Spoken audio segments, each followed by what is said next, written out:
안녕하세요 여러분. 오늘의 흥미로운 영상 내용은 트럼프, 멕시코 캐나다와의 무역협정 조기 재협상 추진, 그리고 목격자에 따르면 헤그세스는 알코올 남용으로 인해 일상적으로 기절했습니다. 에 관한 것입니다. 우선 좋아요 버튼을 누르고 채널 구독 및 알림 설정도 잊지 마세요. 여러분의 관심과 지지가 저희에게 큰 힘이 됩니다. 첫 영상은 월스트리트 저널의 최신 기사 내용을 바탕으로 트럼프 전 대통령이 미국, 멕시코, 캐나다 무역협정 USMCA의 조기 재협상을 추진하고 있다는 소식을 전해드리겠습니다. 이 내용을 쉽고 논리적으로 설명드리겠습니다. 그럼 시작해볼까요? 첫째, 왜 지금 재협상을 추진하는가? USMCA는 트럼프 전 대통령 첫 임기 동안 NAFTA를 대체한 협정으로 원래 2026년에 검토될 예정이었습니다. 하지만 트럼프 측 고문들은 자동차, 산업 규정 등 일부 조항을 빨리 개정해야 한다고 주장하며 재협상 카드를 꺼냈습니다. 트럼프 전 대통령은 특히 관세 위협을 통해 캐나다와 멕시코를 압박하려고 합니다. 그는 두 나라가 미국으로 공장을 이전하도록 만들고 펜타닐 유입과 이민 문제를 해결하겠다고 강조하고 있습니다. 둘째, 자동차 산업과 북미 공급망의 위기. 트럼프는 자동차 산업 규정 변경에 집중하고 있습니다. 이는 캐나다와 멕시코에 위치한 자동차 공장을 미국으로 이전시키려는 의도로 해석됩니다. 그러나 자동차 제조업체들은 북미 전체 공급망이 파괴될 수 있다며 우려를 표하고 있습니다. 셋째, 트럼프의 관세 위협 효과는? 트럼프는 멕시코와 캐나다에 대해 25% 관세를 부과하겠다고 선언했습니다. 캐나다 총리 저스틴 트리도는 이에 대해 강력히 반발하며 보복 관세를 준비하고 있다고 밝혔습니다. 멕시코 대통령 클라우디아 셰인바움 역시 관세가 양국 관계를 악화시킬 수 있다고 경고했습니다. 두 나라는 수출의 약 80%를 미국에 의존하고 있어 관세 부과가 심각한 경제적 혼란을 초래할 가능성이 큽니다. 넷째, 경제적 영향. 트럼프의 관세 정책은 북미 전체에 경제적 혼란을 가져올 수 있습니다. 캐나다 중앙은행에 따르면 25% 관세는 캐나다 GDP를 최대 3% 감소시킬 수 있습니다. 멕시코 역시 미국 관세에 대해 농업, 철강 등 여러 산업에서 보복 조치를 검토 중입니다. 다섯째, 트럼프의 전략은 무엇인가? 트럼프는 상무부 장관과 무역 대표로 새로운 인물을 지명하며 전방위적인 무역 전략을 강화하려는 모습입니다. 그는 또한 관세를 통해 미국의 세수를 늘리고 자신의 경제 정책을 강화하겠다는 의도를 내비쳤습니다. 여섯째, 기업과 산업계의 반응. 많은 기업들은 관세로 인한 불확실성에 대비하며 매출 예측을 낮추고 고용 및 투자 계획을 줄이고 있습니다. 이는 장기적으로 북미 경제 전체에 부정적인 영향을 미칠 가능성이 높습니다. 일곱째, 앞으로의 전망. 현재 캐나다와 멕시코는 트럼프의 관세 위협에 신중히 대응하고 있으며 반격을 준비 중입니다.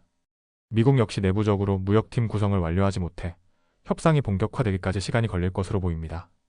하지만 이러한 갈등은 북미 지역의 경제에 큰 영향을 미칠 수밖에 없습니다. 이렇게 트럼프 전 대통령이 USMCA 무역협정의 조기 재협상을 추진하며 캐나다와 멕시코의 관세 위협을 가하고 있다는 소식을 전해드렸습니다. 이 사안은 앞으로도 북미 경제와 글로벌 무역에 큰 파장을 미칠 가능성이 큽니다.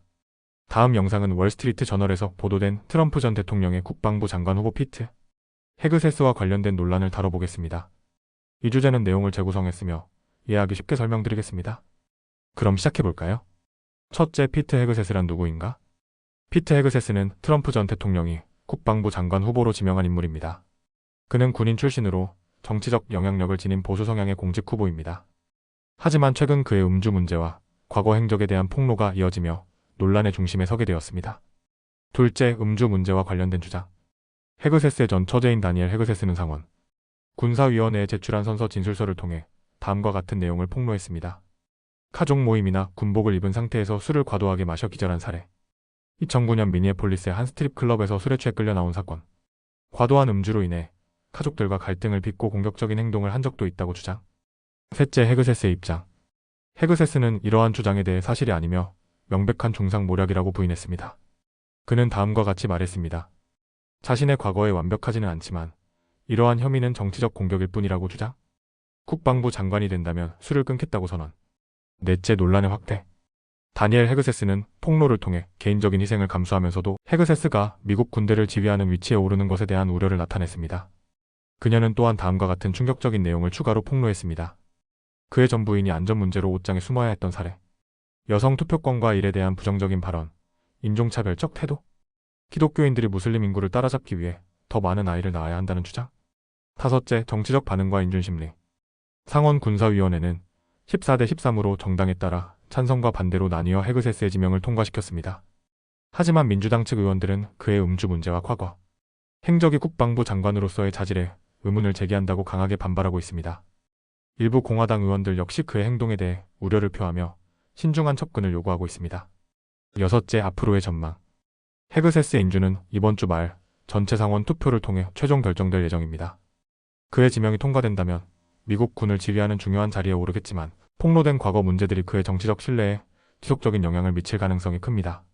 이렇게 트럼프 전 대통령의 국방부 장관 후보인 피트 헤그세스와 관련된 논란을 살펴보았습니다. 음주 문제와 과거 행적이 그에게 어떤 영향을 미칠지는 앞으로의 정치적 논의와 상원의 결정에 달려 있습니다. 오늘은 여기까지입니다. 다음 영상에서 더 유익하고 흥미로운 내용으로 찾아뵙겠습니다. 이 영상은 투자 의견이 아닙니다. 매우 감사합니다.